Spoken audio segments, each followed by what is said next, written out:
Action. Halo, selamat siang, salam sehat warga Magelang. Selamat berjumpa dalam podcast musik Ngobrol Seru dan Asik Rumah Sakit Umum Daerah Merah Putih Kabupaten Magelang. Bersama saya Siska akan mengajak sobat sehat semua berbincang sehat di episode ke-15 musik. Mungkin ada sobat sehat yang baru ikut bergabung nih atau follower RSUD Merah Putih. Sekedar mengingatkan bahwa lokasi RSUD Merah Putih ada di Jalan Magelang, Yogyakarta, kilometer 5 Mukidan dan Nurjo Mertoyudan Magelang, dekat dengan lampu merah Melondo. Untuk sobat sehat yang akan mengajukan pertanyaan, boleh sekali nanti bisa komen ya di bawah ini. Oke dok, musim penghujan telah dimulai sejak beberapa bulan terakhir. Jadi selain banjir, ada lagi yang harus kita waspadai selama musim penghujan, seperti penyakit demam berdarah dengue atau biasa nanti selanjutnya kita singkat dengan DBD. Indonesia merupakan wilayah endemis penyakit yang disebabkan oleh virus dengue ini, dengan sebaran di seluruh wilayah tanah air. Dalam 1 jam ke depan kita akan ngobrol-ngobrol dengan ahlinya tentang demam berdarah dengue atau DBD ini. Saat ini saya bersama dengan narasumber kita. Beliau adalah salah satu dokter spesialis di klinik penyakit dalam RSUD Merah Putih. Halo, apa kabar dokter? Alhamdulillah baik. Gimana, udah selesai pelayanan dok? Iya, baru aja selesai ini, masih belum visit belum pasien. visit malah. Pasien DB banyak. Banyak ya dok? Jadi ya? bener ini kalau kita bahas demam berdarah ini ya. Iya. Oh ya, tadi katanya masih bingung, jadi bisa dengue boleh, Iya. denggi boleh, dengu juga boleh, dengi juga boleh. DBD kita singkat ya dok ya? DBD ya, selanjutnya. betul. Oke. Oke. Boleh nih dok, mungkin kita kenalan dulu karena tak kenal maka tak sayang. Iya. Silakan dokter. Ya baik. Assalamualaikum warahmatullahi wabarakatuh. Terima kasih Mbak Siska. Ini udah live ya? Sudah. Saya berasa kayak influencer ini pada ini. Ya saya jarang live sih, tapi IG-nya saya gembok ini. Kalau ini IG-nya ini ya Merah Putih ya? Iya dok. Ya, kayak influencer itu orang yang sering influenza. Jangan dok. Bercanda ya. Jangan. Jadi ini perkenalkan, nama saya Dr. Imam Manggil Adhikara, spesialis penyakit dalam di RSUD Merah Putih. Kemudian nanti hari praktek bisa dilihat di bawah sini ya.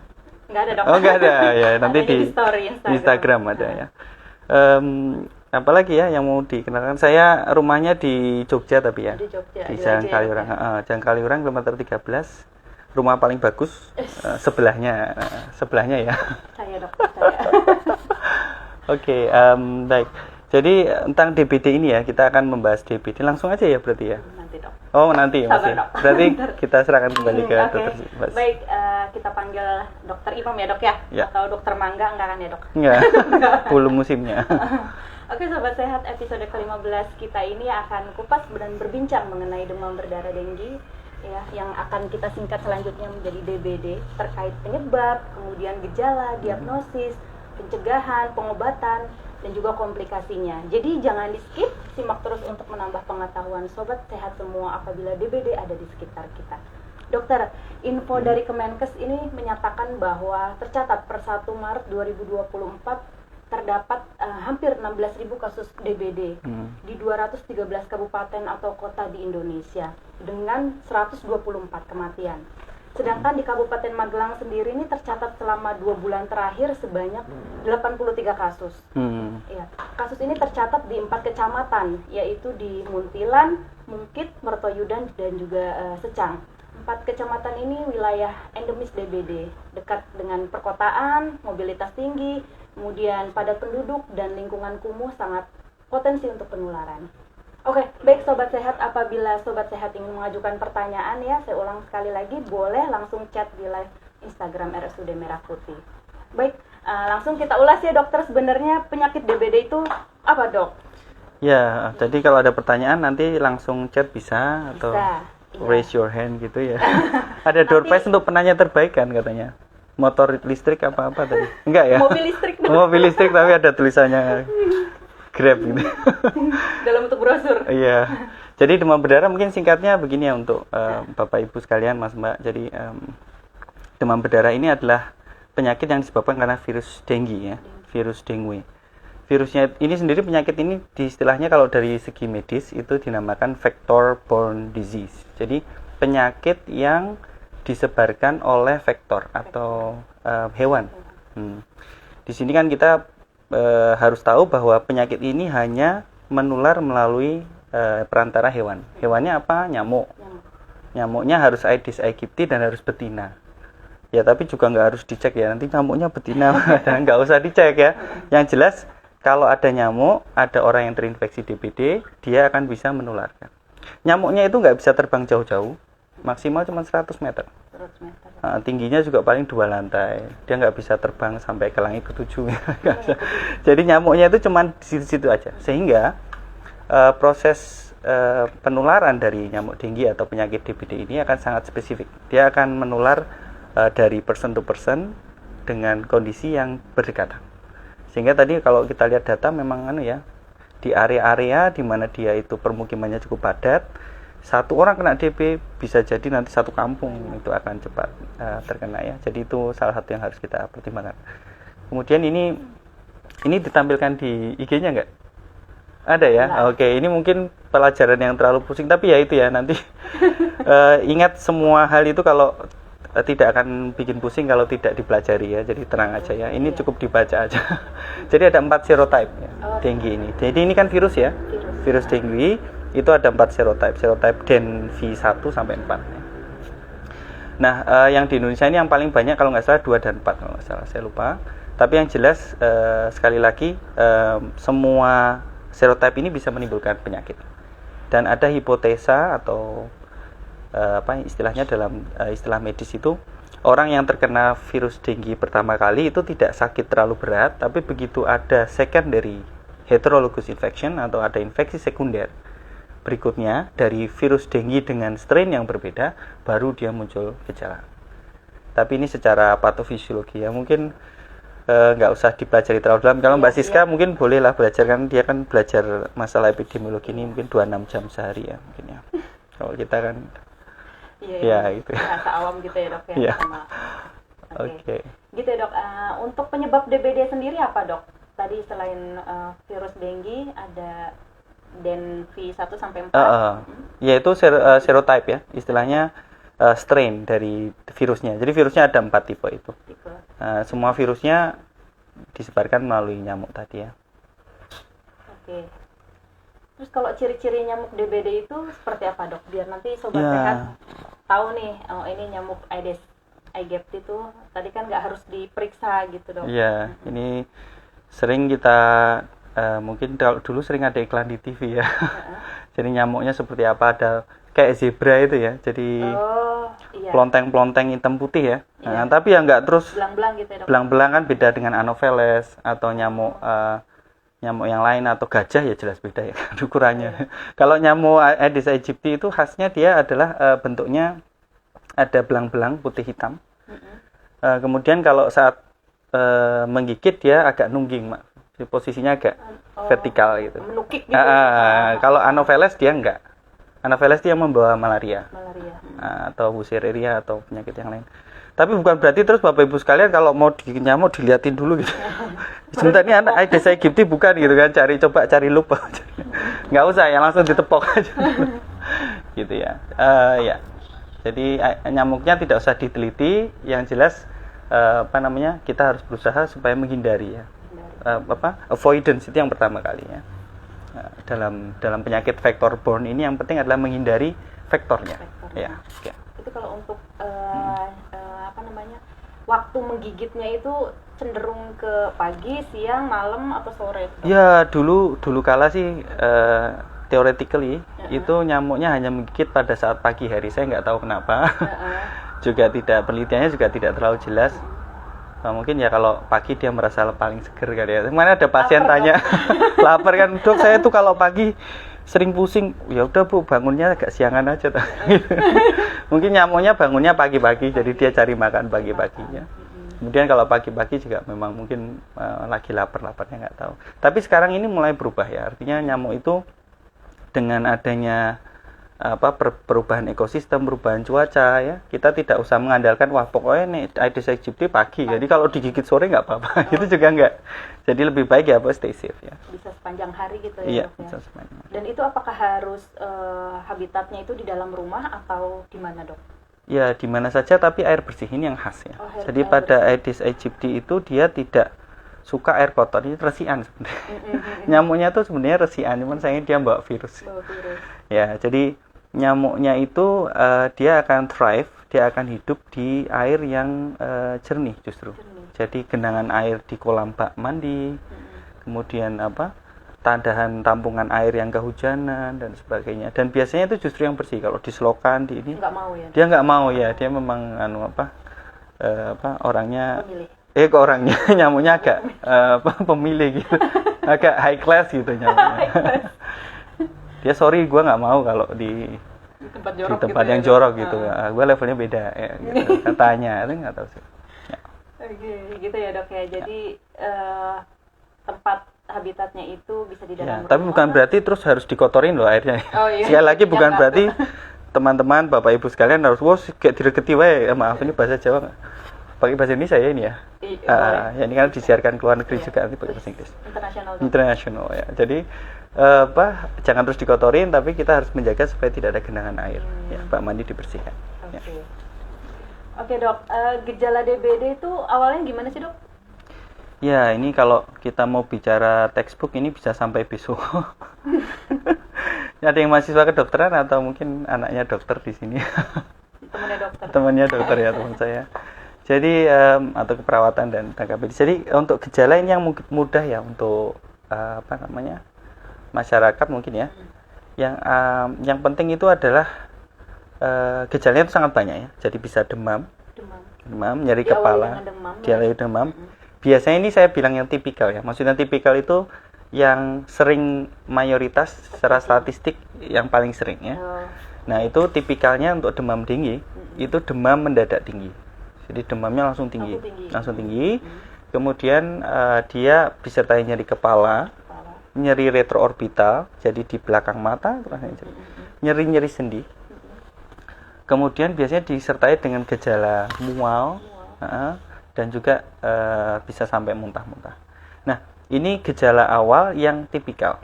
Artinya nggak semua denggi seperti ini. Ya. Jadi, tapi yang mayoritas itu seperti itu. Nah, untuk gejala ini sebenarnya semuanya berdasar dari demamnya. Jadi karena demam ya pusing, nyeri sendi, nyeri retroorbital itu semua karena demam. Demamnya sangat tinggi, bisa sampai 38-39, dan dia akan persisten demamnya. Jadi kalau istilahnya tuh ada demam itu ada yang naik turun ya kan, seperti ketakwaan gitu. Ada yang takwaannya naik turun ya. Kalau DBD itu dia istiqomah gitu istilahnya, kan ini masih bulan lebaran ya. Jadi mumpung sekalian saya seringnya ngisi kultum. Ambil. Kalau pohon apa yang banyak tumbuh di bulan Syawal, ada yang tahu nggak? Pohon apa yang banyak tumbuh di bulan Syawal? Ada yang bisa jawab nggak ya di live nya? Apa mbak?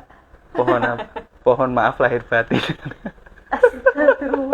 Ya jadi gini ya, nanti demamnya akan tetap tinggi ya. Dan dia biasanya dengan obat, biasanya kan dikasih obat tuh, nanti akan turun, tapi nanti nggak sampai normal. Nah itu istilahnya persisten. Jadi dia turun tapi nggak sampai normal, masih gregesi, masih 37, masih 38, kemudian dia naik lagi. Kemarin juga ada pasien saya itu demam, saya kasih paracetamol tapi demamnya nggak turun-turun. Katanya kok nggak diminum, kenapa? Ternyata obatnya nggak diminum. Katanya diminum kalau panas aja dok, ini kan hujan katanya. Dia bercanda. Jadi maksudnya kalau demam langsung berikan aja obat paracetamol gitu. Ya mungkin ciri-cirinya itu. Untuk yang gejala berat itu bisa sampai mimisan, perdarahan ya.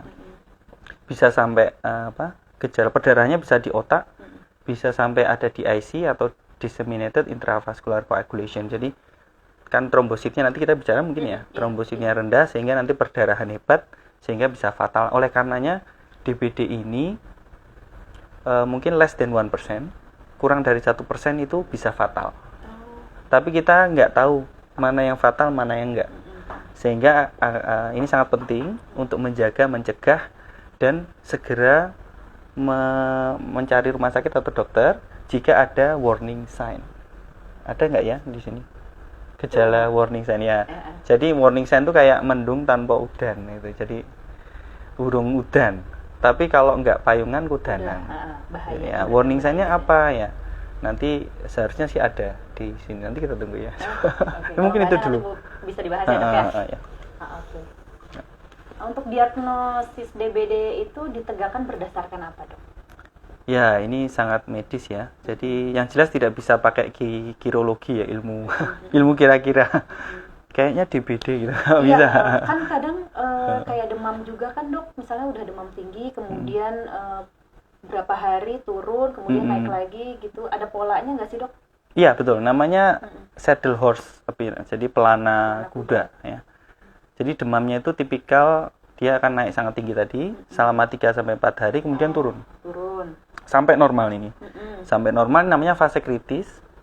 Antara hari ke-5, 6, 4, 5, 6 kemudian dia akan naik lagi hari ke-7, 8 kemudian normal. Jadi maksudnya normal sembuh gitu? Normal sembuh ya. Gitu. Jadi biasanya memang 1 minggu masa inkubasi virusnya. Nah tapi ini yang tipikal tentunya kita harus nanti kalau paling aman sih jangan dikira-kira tadi ya. DB apa bukan ya dicek gitu. Karena seperti diabetes mbak. Diabetes itu juga nggak bisa kira-kira kayaknya bapak diabetes. Loh, tapi kan gula saya belum dicek, tapi anaknya manis. Nggak boleh ya, anaknya manis ya belum berarti dia diabetes kan gitu. Hipertensi kayaknya pak, loh kok emosian bapak, nggak bisa, harus ditensi. Ya, sehingga data objektif inilah yang menegakkan diagnosis. Akan tetapi clue atau gejala klinis yang menuju ke DBD seperti tadi demam tinggi, nyeri kepala, nyeri ini dengan pola demam seperti itu, ini wajib hukumnya untuk dilakukan pelacakan. Nah, penegakan diagnosisnya adalah dengan darah rutin aja. Darah rutin aja. Darah rutin itu pemeriksaan simpel, cuman diambil darahnya, terus dilihat hemoglobin, hematokrit, trombosit, itu, komponen darah itu. Paling 5 menit itu. Yang paling dilihat trombositnya. Trombositnya dan hematokrit sebenarnya, tapi mungkin terlalu jauh lah ya. Trombositnya aja. Kalau trombosit kan normalnya 150.000 sampai 450.000. Nah kalau DB dia akan turun mulai hari ketiga. Jadi ceknya setelah hari ketiga. Oh, ceknya setelah hari ketiga setelah hari ketiga atau mulai hari ketiga demam. Jadi jangan hari pertama langsung minta dicek lab. Iya. Dicek lab nanti di rumah sakit Merah Putih aja. Karena di sini nyuntik nggak pernah sakit kita. Kita ya pasiennya sakit. Kita sih nggak pernah sakit. Tapi itu tadi ya. Jadi kalau awal-awal diobati dulu hari kedua hari ketiga kecuali ada gejala warning sign. Kalau nggak ada hari ketiga cek lab. Ya. Oke, cek lab berarti ya dok. Ya. Tapi untuk diagnosa pastinya sebenarnya serologi namanya. Serologi dengue itu kita cek IgM, IgG, imunoglobulin M, imunoglobulin G, atau NS1 ya. NS1 itu apa? Untuk serologi marker untuk dengue. Tapi itu nanti katanya ada dokternya aja. Oh, gitu. Tapi itu lebih dalam ya dok dibandingkan hanya nilai trombositnya yang. Ya, karena trombositopenia atau trombosit yang rendah kan kausanya banyak. Sebenarnya kita perlu lihat kasusnya. Ya. Kalau trombositopenia atau trombosit yang rendah ini demam, trombositnya rendah, yang lain normal. Kemudian kita evaluasi trombositnya turun lagi besoknya. Nah ini kan tipikal. Nah, jadi kita semakin yakin kalau ini dengue ya. Tapi kalau nanti ternyata penyakit liver misalnya itu juga bisa turun. Sepsis, infeksi berat dia bisa turun. Penyakit imun trombositopenik purpura, autoimun juga bisa turun. Sehingga paling aman ya konsultasi ke dokter. Ya. Di Merah Putih. Merah Putih. Oke, gitu ya sobat sehat. Tadi lanjut dok, komplikasi yang terjadi dok apabila gejala awal itu tidak segera ditangani itu apa dok? Ya, Bapak Ibu sekalian dan Mas Mbak sobat sehat, dan sobat sehat ya, sobat sehat semua, obatnya DB itu nggak mewah. Ini saya tekankan dari awal. Nggak ada istilahnya obat-obatan yang semakin mahal semakin mari, itu nggak ada. Obatnya cuma satu, ini pesan guru-guru saya ingat betul. Obatnya itu cuma cairan. Hanya infus saja. Infus, makan, minum, istirahat, infus. Berarti memang harus dirawat ya dok kalau pasien DBD itu? Iya, kalau dari tergantung tadi kita lihat hematokrit namanya sama trombositnya seberapa rendah. Tapi intinya kalau hari 3 masih demam dan ada trombositopenia segera ke dokter atau pastikan dengan dokter. Karena nanti kita akan mengakses apakah ini pasien ini bisa pulang rawat jalan atau perlu dirawat. Nah, cairan itu fungsinya apa? Karena DB ini ketika demam, dia akan meningkatkan permeabilitas pembuluh darah namanya. Jadi pada pasien dengue, demamnya sangat tinggi, pembuluh darahnya nanti melar-melar. Sehingga terjadi cairan keluar ekstravasasi. Nah, cairan tubuh yang keluar ini menyebabkan nanti bisa tensinya sampai ngedrop, bisa kekurangan cairan, dan darahnya kental. Sehingga pada DB, yang paling kita obati sebenarnya adalah penggantian cairan itu. Karena ketika cairannya terpenuhi di dalam pembuluh darah, maka integritas pembuluhnya akan tetap baik karena trombositnya kan rendah. Trombosit itu kan fungsinya untuk mencegah terjadinya perdarahan. Nah, pada DB karena trombositnya rendah, perdarahan akan berlangsung terus-menerus secara mikro. Jadi tanpa ada perdarahan mayor, itu di pembuluh darah ada mikro trauma, sehingga ketika kita penuhi kebutuhan cairan akan mempertahankan viskositas ya, dan kebutuhan cairan. Kalau dibiarkan bisa terjadi seperti ini ya, misalnya perdarahan hebat ya. Dan ini sebenarnya adalah salah satu tanda bahwa demam berdarahnya grade-nya beratnya, karena ada derajat sebenarnya. Nah, nanti itu tapi tanya dokternya aja. Jadi ada derajat ringan ya 1, 2, 3 dan dengue shock syndrome atau shock DSS ya, itu. DSS. Nah, ini dengue shock syndrome ini merupakan kegawatan ya. Jadi kalau sampai tensinya rendah, nadinya lemah, sudah mulai les-lesan ya istilahnya. Nah, ini sudah sangat sulit ya kadang-kadang untuk ditolong, sehingga jangan sampai menuju DSS. Jadi dari awal kita cukupi kebutuhan cairan, diinfus, dan juga sekarang ada istilahnya kan, kita kan kalau dokter ini kalau pasien langsung DSS kan kita nanti kaget gitu ya. Jadi biasanya kita sebut dengan istilah expanded dengue syndrome namanya. Jadi expanded dengue syndrome ini adalah demam berdarah di mana dia grade-nya mungkin agak berat, perlu pengawasan, tapi dia belum shock. Nah, saat inilah sebenarnya saat yang paling tepat untuk melakukan resusitasi atau terapi yang agresif ya, namanya expanded dengue ya. Oke. Berarti kalau udah sampai DSS itu udah berat ya, Dok ya? Ya, memang agak berat ya.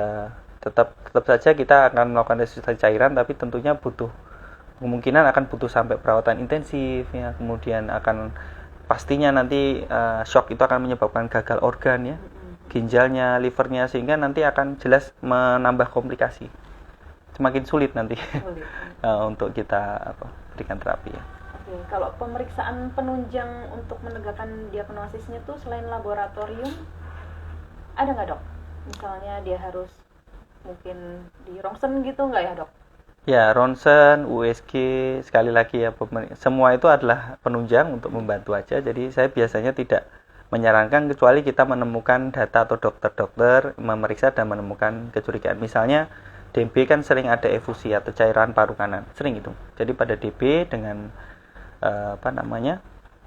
third space syndrome kadang-kadang dia bisa terjadi penumpukan cairan di paru kanan, sehingga kita mungkin perlu ronsen untuk memastikan kan gitu. Pada dengue kadang-kadang ada yang hepatomegalia atau pembesaran liver, reaktif hepatopati namanya. Jadi karena dengue kemudian SGOT SGPT fungsi livernya meningkat, pembesaran liver itu juga bisa terjadi. Nah, kita mungkin perlu USG, tapi kalau saya sih jarang. Saya USG jarang, saya ronsen, pemeriksaan fisik dulu aja. Jadi diperiksa dokter dulu. Dan mungkin satu tips untuk dokter, mungkin kalau ada dokter di sini, kalau ini dengue, kalian ragu-ragu, misalnya trombositnya masih mepet 152, dilihat monosit. Jadi dilihat darah rutin, lihat monositnya. Kalau monositnya dia di atas 10%, mondokkan aja ya, atau suspekkan dengue aja langsung. Kita evaluasi besok, trombositnya biasanya turun, karena monosit ini bagian sel darah putih yang melawan spesifik untuk dengue. Jadi nanti bisa dicek ya. Mungkin itu tips, tapi itu dokter ini. Selain dilihat dari trombositnya ya, Dok. Ya, tapi ini ya tips nggak ada di guideline, nggak ada di buku, tapi pengalaman seperti itu ini dari guru saya ini. Oke. Begitu. Apakah ada tanda kegawatan, Dok, pada perjalanan penyakit DBD? Ya, itu tadi karena pelana kuda tadi demamnya. Jadi pas demamnya turun hari ke-5, 6 itu justru saat fase kritis. Ya. Jadi justru bahaya ya. Jadi kadang-kadang orang wah ini demamnya udah turun udah sembuh, tapi itu yang mengecoh. Kadang-kadang kita sering dapati seperti itu, merasa demamnya sudah turun, pasiennya minta pulang, di rumah perdarahan gitu. Karena memang saat hari ke-5, 6 ini trombositnya masih turun dan demamnya sudah turun. Tapi dia adalah fase kritis di mana cairan masih perlu. Sehingga ya kita harus hati-hati pada hari ke-5, hari ke-6 ini ya terutama. Nah, ini ada ciri-cirinya tadi ya. Misalnya muntah-muntah, nyeri perut hebat, lemah, gelisah ya, perdarahan, apalagi kalau ada seperti itu harus segera periksa kalau ini di rumah ya settingnya. Gitu. Ya, jadi buat sobat sehat, perhatikan gejala-gejala DBD tadi yang sudah disampaikan sama Dokter Imam, agar kalau misalnya ada gejala yang mengarah ke tanda kegawatan bisa langsung dibawa ke rumah sakit ya dok ya? Iya, betul. Oke, untuk pengobatannya gimana nih dok? Iya, kalau DB itu pokoknya prinsipnya lebih baik kita mondokkan pasien yang tidak seharusnya mondok daripada kita pulangkan pasien yang seharusnya mondok. Itu prinsipnya ya. Karena kalau mondok ternyata aman, besok trombositnya udah naik, wah pulang nggak masalah. Tapi kalau nggak kita mondokkan ternyata di rumah ada apa-apa, ya. Jadi prinsip kita kehati-hatian. Itu prinsipnya yang pertama. Kedua, pada dengue ini kan nggak seperti batuk pilek. Kalau batuk pilek kan harus segera periksa ke dokter ya, sobat sehat ya. Takutnya tak keburu sembuh gitu. Kalau DB ini nanti kalau nggak diberikan cairan dia resiko perberatan akan selalu ada ya di sana. Obatnya sekali lagi tidak ada yang mewah, tidak perlu antibiotik, tidak perlu imun peningkat gitu atau apa, itu nggak perlu. Gitu. Boleh dikasih, nggak apa-apa. Saya juga kasih. Gitu. Karena kadang-kadang pasien itu kalau nggak dikasih obat itu nggak mari. Itu padahal cuma diinfus kan, dia obatnya mana dok? Saya kok nggak diobati, saya nggak sembuh nanti. Pasien saya kemarin ada yang bilang, loh obatnya murah dok. Lah kenapa? Lah kan nanti kalau saya mau yang mahal gitu. Oh gitu tuh bos, duitnya buat saya aja. Buat bayar. Daripada buat beli obat ya. Jadi maksudnya kita harus berpikir saat ini udah nggak masanya lagi obat mahal berarti lebih bagus ya. Orang nggak ada honor rupa itu nggak ada. Tapi sesuai indikasi atau tidak, itu prinsipnya ya. Oke. Terus kalau sudah dirawat inap nih dok di rumah sakit, apa aja dok indikasi untuk pasien DBD ini bisa pulang gitu? Ya satu, minta pulang gitu. Ya bercanda. Paksa pulang. Iya betul, pulang paksa ya. Kadang-kadang gitu pasiennya itu udah enak, trombositnya masih turun gitu. Saya sering berdebat sama pasien itu. Oh enggak berdebat ya. Bentar dulu besok gitu. Tapi ya jangan terus main hakim sendiri-sendiri ya. Main hakimnya rame-rame. Enggak bercanda. Jadi pasien harus diedukasi dengan baik bahwa trombositnya lagi turun-turunnya. Ini besok kalau naik pulang, biasanya saya begitu. Oh gitu. Begitu trombosit naik langsung packing pulang gitu. Ya. Trombosit naik itu kalau udah di atas 150.000? Tidak, jadi begitu naik. Jadi ini yang khas pada dengue adalah ketika dia melewati fase kritis, trombositnya akan naik nanti. Itu sesuai. Jadi hari kelima, hari keenam itu dia trombositnya naik, fase kritisnya lewat, demamnya mungkin naik sedikit tapi terus turun lagi. Nah, pada saat trombosit naik ini insya Allah jika tidak ada aral melintang, itu dia akan turun lagi trombositnya. Jadi sekali kita pastikan trombositnya naik, pasiennya pulang. Kedua, bebas demam 24 jam. Ini penting juga. Kalau demam ada batasannya nggak dok? Misalnya 36 derajat atau 37 gitu. Sudah tidak demam tuh? Per definisi 37,3 sebenarnya. 37,3 jadi derajat. Suhu dikatakan demam, itu 37,3 itu namanya subfebrile. Jadi kalau istilah kedokterannya demam tapi ora dhuwur gitu. Sumer-sumer ngelemeng. Kalau demam betulan tuh 38,3, suhu di aksila atau di rektal 38. Tapi ya sekali lagi bebas demam ini pada prinsipnya ya di bawah 37,3 itu paling idealnya. Tapi kadang-kadang gitu, kemarin pas lebaran nggak mau dirawat, banyak yang pulang mau syawalan kan. Ya udah kita pulangkan tapi diawasi di rumah gitu ya. Itu aja dok, indikasi untuk bisa pulang? Ya ini yang lain bisa dibaca sendiri. Ini soalnya tadi mulainya agak telat ya, tapi pulangnya selesainya tepat waktu. Meskipun mulainya telat. Ini nggak bisa dibaca dok. Oh ini nggak dibaca di ini ya? Oh jadi cuma saya aja yang udah tidak ada kegawatan. Masa trombosit di atas 50.000? Enggak lah, ini kata siapa ini? Enggak, trombositnya begitu naik, insya Allah naik. Oh gitu. Jadi nggak usah khawatir. Oke. Ya.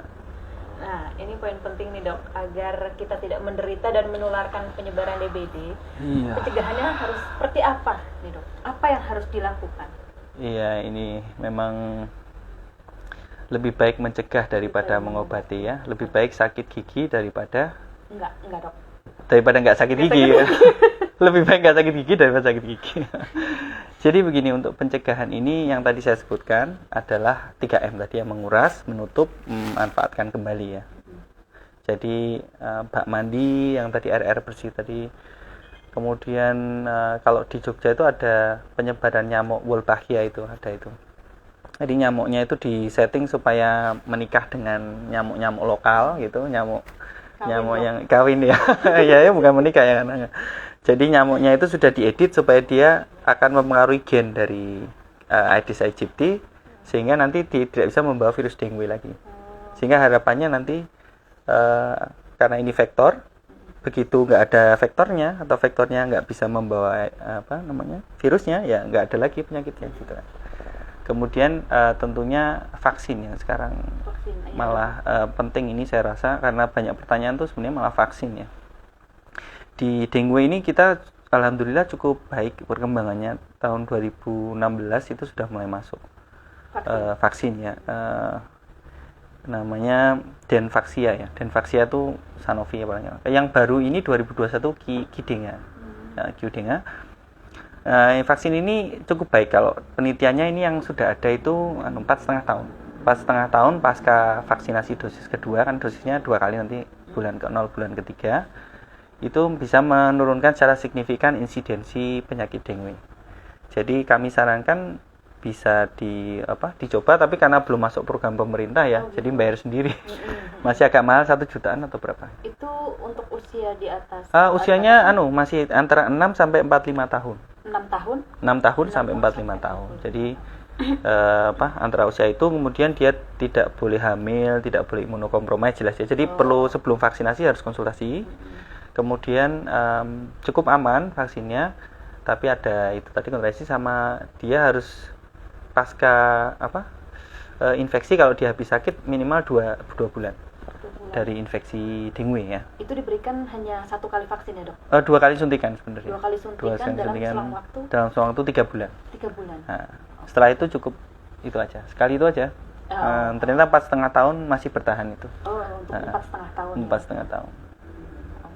Ya, tapi ya monggo kalau mau divaksin ada yang sekarang Qdenga itu, Qdenga ya. Enggak disponsori loh ini. Tapi memang adanya itu. Kalau adanya itu saya bisanya mereknya itu kan. Benar nggak sih dok, kalau misalnya nyamuk Aedes aegypti ini kan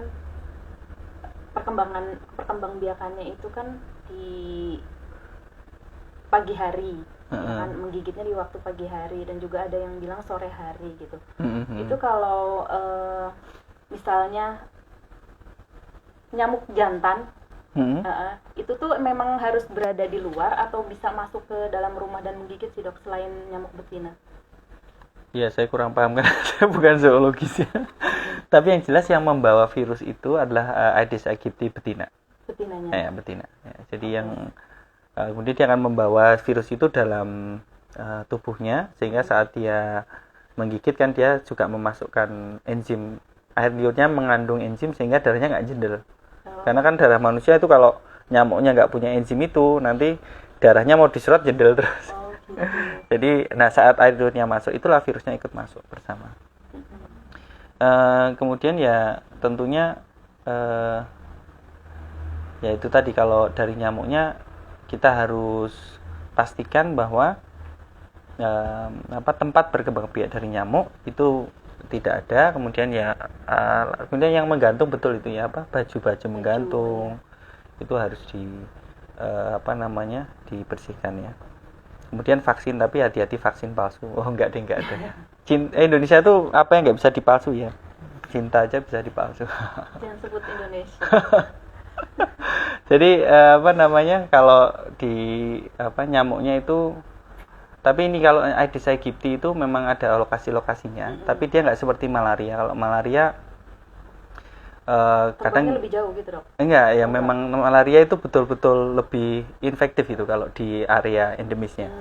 Jadi kita dulu sering sebut dengan istilah tidak ada no escape from malaria. Malaria kan juga dengan nyamuk ya. Tapi kalau kita pergi ke Papua ya, Indonesia Timur, no escape from malaria. Jadi dari 10 dokter ke sana itu PTT 8 pulang itu kena malaria. 2 merasa nggak kena. Padahal kena. Jadi semuanya kena malaria. Karena memang di sana memang sangat endemis ya. Tapi tidak seperti dengue. Kalau dengue meskipun dia virulensinya cukup tinggi, tapi dia nyamuknya itu lebih istilahnya itu nggak gampang dia tuh tumbuhnya. Sehingga kita harapannya dengan mengontrol vektor bisa mengontrol penyakit juga. Itu bener nggak sih dok? Kan masyarakat awam taunya ketika digigit nyamuk Aedes aegypti, terus otomatis kan seseorang itu ada virus di dalamnya. Nanti kalau misalnya ada nyamuk yang selain Aedes aegypti, apakah bisa kena virus dari tubuh kita gitu dok? Oh nggak bisa, secara teori nggak bisa, ya. Secara teori nggak bisa, hanya Aedes aegypti betina ya. Tapi itu yang kita tahu sekarang kan. Kita belum tahu nanti kedepannya apakah bisa mungkin ditularkan melalui kucing atau anjing. Gitu. Tapi so far karena virus itu sangat lemah ya. Jadi ini kan semua virus itu sangat lemah. Kalau kita bicara semua penyakit viral base, hepatitis, HIV, semua virus ya, dengue, mereka biasanya akan sangat lemah kecuali hepatitis B ya. Hepatitis B memang karena dia double lapisannya. Tapi mayoritas virus apalagi Flaviviridae seperti dengue ini sangat lemah. HIV itu sangat lemah. Kena air sabun aja mati dia. Gitu. Virus dengue ini juga di luar sebentar mati dia. Tapi begitu dia ada di ekosistem yang dia bisa tumbuh, dia akan bereplikasi dengan sangat cepat. Dan sebenarnya virus ini nggak berniat jahat, sobat sehat. Virus ini tuh cuma pengen berkembang biak. Mereka tuh nggak berniat jahat nih menyakiti kita. Virus ini cuma butuh sel di host, sel di tubuh kita untuk berkembang biak menggunakan protein dalam tubuh kita untuk jadi virus-virus berikutnya. Jadi mereka nggak ada niat untuk menyakiti kita sebenarnya. HIV juga gitu, sayangnya virus dengue yang menghancurkan trombosit, virus HIV menghancurkan CD4, virus yang lain menghancurkan sel-sel itu untuk berkembang biak mereka. Ya sebenarnya nggak niat jahat tapi tetap dibayar. Tetap kerasa gitu ya, betul. Mungkin niatnya nggak jahat tapi kita hatinya tetap kerasa lorok gitu ya. Nggak enak gitu. Iya. Gitu ya sobat, mari kita sayangi tubuh kita. Pilihan terbaik adalah penanganan yang benar sesuai dengan ilmunya. Selama ini apakah kasus DBD di RSUD Merah Putih banyak dok? Dan adakah yang sampai menimbulkan kematian? Iya, ini ya alhamdulillah sampai saat ini sih masih terkendali ya. Jadi masih baik. Tapi banyak ya dok ya? Banyak sekali memang. Kita tuh nggak pernah mendoakan orang sakit ya. Tapi kalau sakit periksanya ke kita kan gitu. Jadi untuk DB ini memang banyak sekali. Tapi alhamdulillah dengan kewaspadaan masyarakat, kemudian juga saya rasa promosi kesehatan, kader-kader dan dari puskesmas ya, itu saya rasa begitu ada kasus naik, mereka langsung seperti ada jalan semuanya promosi, sehingga banyak pasien yang datang itu sudah dengan membawa saya demam 3 hari, trombosit rendah. Jadi mereka datang sudah dengan awareness. Itu yang kita perlu pertahankan dan tingkatkan karena itu yang sangat penting. Jadi ketika masyarakat itu, karena ini community, ini adalah penyakit berbasis populasi dan communicable, artinya dengan satu orang yang kena dengue, dia harus segera yang lainnya kita cek ini. Oh, kalau demam ya langsung periksa gitu. Nah, dengan adanya itu harapannya bisa kita putus rantainya. Karena yang terjadi adalah kalau di BNK nular. Nah, kacaunya adalah nanti kalau denginya aman, tapi kalau denginya nanti yang berat, dia kan bisa fatal. Nah, kita tidak berharap nanti bisa terjadi suatu dengue yang berat pada orang. Dan satu ciri khas yang penting ya mungkin untuk teman-teman dokter atau perawat atau tenaga medis, kalau ada sakit DB positif, perhatikan status imunnya. Kira-kira pasiennya ini gemuk atau enggak, sehat atau enggak. Biasanya itu penyakit DB pada orang yang status imunitas atau status gizinya baik itu biasanya lebih parah. Itu penting itu. Kok bisa dok? Nah ini juga ini penting karena dengue tadi sifatnya adalah reaksi yang berlebihan respon tubuh terhadap virus. Jadi virusnya ada, kemudian tubuh merespon dengan terlalu berat, sehingga terjadi pembuluh darah, trombositopeni. Nah, sehingga semakin baik sistem imunnya, semakin sehat orangnya, semakin gemuk, semakin baik gizinya, biasanya responnya akan semakin parah. Sehingga jangan istilahnya disepelekan ketika ada orang dengan gemuk atau status gizinya baik, dia sakit denggi jangan terus dibiasakan mungkin dianggap wah sehat-sehat, enggak. Justru respon dari tubuh dia akan lebih berat biasanya. Sehingga saya malah biasanya hati-hati kalau ada yang gemuk sehat, kalau kurus kering gitu. Misalnya makan aja nggak mau dia, nah itu biasanya malah DB aman dia. Nggak akan ada yang berat-berat. Tapi begitu kita bicara yang agak gemuk, gizi baik, mungkin ekonominya berkecukupan ya, itu biasanya malah justru DB-nya bisa tambah berat. Pengalaman begitu. Jadi jangan terkecoh maksudnya. Ya. Gitu. Nah, sobat sehat, itu tadi ya beberapa penjelasan mengenai kasus DBD. Saatnya kita masuk nih dok ke sesi tanya jawab. Ada pertanyaan pertama dari @arsatur. Dok, perbedaan antara DBD dan cikungunya itu apa dok? Apakah gejalanya sama? Soalnya ini lagi emang banyak kejadian kasus DBD dan cikungunya dok. Iya. Susah dibedakan nih dok. Betul. Cikungunya terus DBD ya, ini sebenarnya semuanya termasuk, kalau secara medis ini semuanya termasuk dalam bagian dari denggi ya sebenarnya. Cikungunya itu juga virusnya kayak kerabat gitu istilahnya. Syawalan gitu. Aedes juga ya dok? Iya. Jadi sebenarnya ini misalnya terminologi awam itu mengatakan kalau nyeri sendinya lebih berat mungkin cikungunya gitu kan. Tapi sebenarnya secara medis kita anggap sama karena terapinya sama. Dan virus kan obatnya bukan yang tadi antibiotik atau apa, tapi kita akan kebutuhan cairan kemudian meningkatkan daya tahan tubuh atau menjaga suportifnya dia. Jadi saya rasa tidak ada perbedaan antara DBD dan cikungunya. Kalau ragu-ragu ya harus kita cek memang. Nah, jadi kalau ada Mas Arsyad ya, ini namanya Arsyad nih. Arsatur. Jadi kalau demam tadi seperti ciri-ciri tadi ya dicek aja. Ya, kemungkinan besar sih DBD. Saya jarang mendiagnosa cikungunya. Ya karena ya memang secara medis hampir sama, tapi yang lebih fatal dan lebih jelas pemeriksaan laboratoris dan penetrasannya memang tinggi itu ya. DBD ya dok ya. Itu tadi dikatakan dokter kan penuhi cairan ya dok ya. Kalau misalnya pengobatannya di rumah nih dengan memenuhi cairan tubuhnya dengan minum air yang banyak misalnya seperti itu, apakah penyakit DBD ini bisa sembuh sendiri dok? Iya bisa. Jadi seperti yang kita tahu tadi kan ada kurva itu demamnya. Jika pasien bisa memastikan cukupi kebutuhan cairan, kemudian dia bisa dimonitor, darahnya bisa dievaluasi, saya rasa bisa dirawat di rumah. Gitu. Infus ini hanya diperlukan jika tadi ya dengginya ada ekstravasasi atau nanti dari dokter menilai misalnya hemokonsentrasinya ada atau ada warning sign, sehingga kita perlu merawat inapkan. Tapi kalau misalnya dengan di rumah dengue fever, bukan DBD ya, tapi DB, demam dengue, DD, bukan DBD. Kalau DBD kan demam berdarah dengue. Nah, kalau demam dengue aja itu bisa di rumah. Nah, prinsipnya cairan itu jangan cuma dari air putih, yang sering salah seperti itu mbak. Jadi saya minum air putih sampai air putihnya udah siap 1 galon tuh dia minum sendirian itu. Ya jangan ya, karena ya satu boros ya.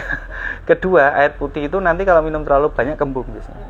Ya ini yang sering. Jadi pasien itu ada orang tua terus anaknya saya minumin air putih terus kembung muntah-muntah dia. Jadi cairan ini jangan dianggap hanya air putih saja. Cairan ini kan bisa dari susu, dari jus, dari teh, bahkan dari makanan. Jadi makanan itu kalau bisa belinya tuh yang bikinnya yang kuah-kuah. Misalnya soto, sop ya kan enak. Ini ngomongin makanan ya, bakso. Terus Indomie aja boleh. Cuma yang isi cairan, saya sering bilang ke pasien, pokoknya makan apa aja boleh, kecuali bir ya haram gitu. Tapi kalau yang makanan itu yang kuah-kuah, minuman jangan air putih aja, minum teh, minum susu. Gitu. Ya. Gitu ya, mungkin bisa terjawab dari @arsatur. Oke dokter, selanjutnya dari @cikaika. Tindakan setelah pulang dari rumah sakit apa aja dok? Apakah ada pantangan makanan atau minuman bagi mantan penderita DBD?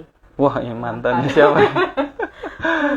Ya, buanglah mantan pada tempatnya ya. Jadi makanan ini nggak usah yang mahal-mahal, pantangan juga nggak ada. Nggak ada. Asam? Nggak ada. Silahkan makan Mbak Cikaika ya. Ya tapi ya hati-hati, sekarang banyak makanan yang mahal-mahal ya. Kalau sekarang kan kalau es teh itu kan paling berapa? 2.000 ya. 3.000. Tapi kalau iced tea oh iced tea jadi 20.000, jadi mahal kan gitu. Jadi hati-hati, nggak usah, jangan makan yang mahal-mahal. Kalau lemper berapa lemper? Paling 1.000 gitu. Nggak dapat 2.000. Tapi kalau lempiah, nah, itu kan ada bahasa Prancis itu, makanan Prancis. Lempiah itu mahal nanti mah. Ada la pigelige itu jadi mahal. Gorengan itu jadi mahal. Jadi sekarang itu kalau kita belinya ya nggak usah yang ini ya, jangan istilahnya nggak usah beli yang mahal-mahal. Jadi nggak usah beli yang mahal-mahal itu, contohnya apalagi ya kalau sushi mahal, onigiri kan mahal, beli aram-aram aja yang versi lokal gitu ya, gitu ya misalnya. Jadi biaya hidup nggak mahal ya, yang mahal gaya hidup. Ya. Betul. Jadi nggak usah iced tea-an, beli es teh aja. Beli malah bikin sendiri. Bikin sendiri lebih mahal. Jadi tidak ada pantangan. Ini banyak yang sering kayak gitu. Pasien saya, aduh ya Allah, diabetes, hipertensi. Hipertensi nggak boleh makan sate kambing katanya. Padahal kan nggak menaikkan tensi. Iya toh? Sate kambing kan naik tensinya pas bayar aja. Pas bayar tensinya naik. Kalau pas makannya sih nggak naik. Iya. Sama itu juga makan juga bebas, nggak apa-apa. Justru makan yang banyak, istirahat yang cukup. Jangan pulang langsung live IG misalnya. Pulang istirahat dulu. Ya, nanti cepat baik dia. Gitu. Ya. Gitu, Cika Ika. Tidak ada pantangan ya, makanan minuman bagi mantan penderita DBD. Selanjutnya nih, Dok, dari mantan jangan balikan lagi ya nanti. Jangan kembali lagi ke rumah sakit. Sendal teklek kecemplung kalen, timbang golek mending balen. Apa? Sendal teklek kecemplung kalen, timbang golek mending balen. Nanti artinya ada ya. Oh iya nih Mbak. Oh ya maaf ya. Ini nanti ada, harusnya besok bilingual ya, ada bahasa Inggrisnya Mbak. Kita masa. Nanti yang belakang juga ada. Go international harusnya ya. Kita negara berflower. Negara berkembang. Iya. Lanjut dari @ning_stias. Dok, kalau DBD kan trombositnya itu drop. Nah, kalau diminumin air rebusan daun ubi itu jadi naik, Dok. Wah. Boleh nggak, Dok? Bener nggak? Ya ini lagi ya, ini penting sekali ini. Ini saya rasa perlu diluruskan ini. Ubi apa ini? Ubi jalar? Ubi... Iya. Oh iya. Ubi jalar ya. Ya. Jadi gini, saya secara prinsip kita di medis itu in God we trust. Other must have evidence. Jadi kalau kita percaya Tuhan, kalau yang lain harus punya bukti. Nah sekarang pertanyaannya, ada nggak buktinya? Ada, ya jadi naik itu. Nah buktinya bukan kayak gitu. Kalau gitu kan buktinya yang dimaksud sini adalah secara ilmiah. Maksudnya begini, ketika kita mau mengklaim khasiat sesuatu itu menaikkan trombosit misalnya, ini perlu ada proses yang harus dilalui kalau secara medis ya, secara ilmiah. Jadi harus ada penelitiannya. Misal ada orang yang sakit DB, yang satu dikasih rebusan daun ubi, yang satu nggak dikasih. Dibagi 2 kelompok, dilihat selama 5 hari, dilihat kenaikannya berapa persen, kemudian dibandingkan secara statistik signifikan atau enggak. Nah itu baru minimal, itu minimal. Kenapa? Karena setelah itu kita harus tahu, loh, nek betul daun ubi itu naikkan trombosit, apa zat aktifnya di daun ubi itu? Karena kan daun ubi kan ya godong, apanya ini yang naikkan? Karena secara molekuler kita harus tahu persis what kind of substrate, apa yang betul-betul menaikkan trombositnya itu, mekanismenya bagaimana, itu yang harus dicari. Karena kalau kita bisa melakukan itu, kita akan menemukan obat. Dan itulah proses yang dilalui oleh semua peneliti, semua ilmuwan yang kita tahu sampai sekarang, sehingga mereka menemukan obat-obatan. Antibiotik dulu belum ada, tapi begitu ketahuan ada tanaman kok bisa cepat bikin sembuh, dites. Kemudian tanaman itu dicek, oh zat aktifnya namanya penisilin. Penisilin akhirnya diproduksi jadi obat. Jadi semua obat itu awalnya herbal. Nah sekarang pertanyaannya, ada nggak ini daun ubi penelitiannya? Kalau nggak ada berarti ya boleh diminum, boleh nggak. Nah, tapi bukan berarti terus tidak mengikuti saran dari dokter, maksud saya. Jadi silakan mau daun ubi, mau daun pepaya, mau daun, asal nggak daun muda. Atau ini apa namanya, daun yang nggak enak, daun apa, daun tembakau mungkin nggak enak ya. Tapi kalau ubi silahkan, tapi jangan lupakan obat yang resmi. Kalau misalnya lagi masih mondok nih dok, obat iya, terus juga minum air rebusan daun ubi ini minum juga boleh dok? Boleh, sangat boleh. Jadi harus Ini semua tergantung kepercayaan aja. Iya Kalau sih. ini ya silakan, mau minum boleh, mau nggak boleh. Oke. Ya secara prinsip saya tidak melarang. Atau biasanya kita nggak melarang tapi Nggak ketahuan sih, Dok. oh gitu ya. Ya pantas kok sekarang laris banyak yang jual daun ubi, ternyata ini karena Mbak Ningtyas ini. Karena gitu ya katanya, kalau sekarang itu kalau dari grup WA itu langsung dipercaya itu kayak. Iya. Kalau ini bener nih daun ubi, kenapa lah ini share grup WA katanya gitu. Ibu saya juga gitu kalau mungkin lagi nonton ibu. Atau ada teman saya juga gitu. Oh ini bener nih Wong. Lihat aja katanya gitu. Katanya ternyata dari share-sharean grup WA. Nah, jangan sampai grup keluarga tuh tahu gitu. Iya, ini hati-hati nanti. Tapi ya mungkin nggak apa-apa, mungkin biar petani ubi jadi ya laris ya. Iya, betul. Boleh lah. Gitu ya, mungkin @ning_tias. Ya. Semoga terjawab. Oke, selanjutnya Dok dari @hello Loh, masih ada tuh. Dokter, apakah kalau sudah pernah terkena DB, lalu kedepannya kalau kena DB lagi akan bisa makin parah, Dok? Ya, ini secara teori tadi saya sudah di awalnya Hello Orange Sky ya. Memang namanya ini. Oke, ya, halo langit oranye ya. Jadi kalau ada teori namanya secondary heterologous infection tadi. Jadi kalau dia terinfeksi, kemudian dia terinfeksi dengan strain yang berbeda, biasanya akan terjadi lebih parah. Lebih parah. Tapi tidak selamanya seperti itu gitu. Jadi sampai saat ini kita masih berpikir bahwa itu theoretical. Kenapa? Karena ya teorinya seperti itu. Tapi kita secara klinis kita tidak pernah mengecek strain virus yang menginfeksi ya. Dan jarang sekali penelitian yang ditujukan untuk itu. Karena kita lebih effort atau ekstra fokus kita kan ke prevensi, ke treatment ya, terutama bagaimana memberikan resusitasi. Jadi kalau penelitiannya kalau karena dia udah jelas penyakitnya, yang kita fokuskan adalah manajemennya. Resusitasi cairannya, nanti kita bandingkan, yang kasih cairan segini sama segini, nanti outcome-nya seberapa bagusnya. Jadi memang bisa jadi seperti itu, secara teori seperti itu, tapi belum tentu semuanya seperti itu. Berarti nyamuknya itu random ya, Dok? Menularkan strain virus yang beda-beda dari yang 1 sampai 4 itu, berarti random gitu? Iya, betul sekali. Jadi memang ada strain yang lebih sering di Indonesia, seperti hepatitis C itu banyak strain type 2, type 2, type 4 misalnya. Kalau DB ini saya lupa type 34 atau 24 gitu. Tapi bukan berarti 1, 2 nggak ada kan gitu. Dan tentunya kabar baiknya adalah kalau untuk vaksin ini sudah tetravalen. Jadi vaksin yang Qdenga ini tetravalen, jadi Denvi 1 sampai 4 itu ada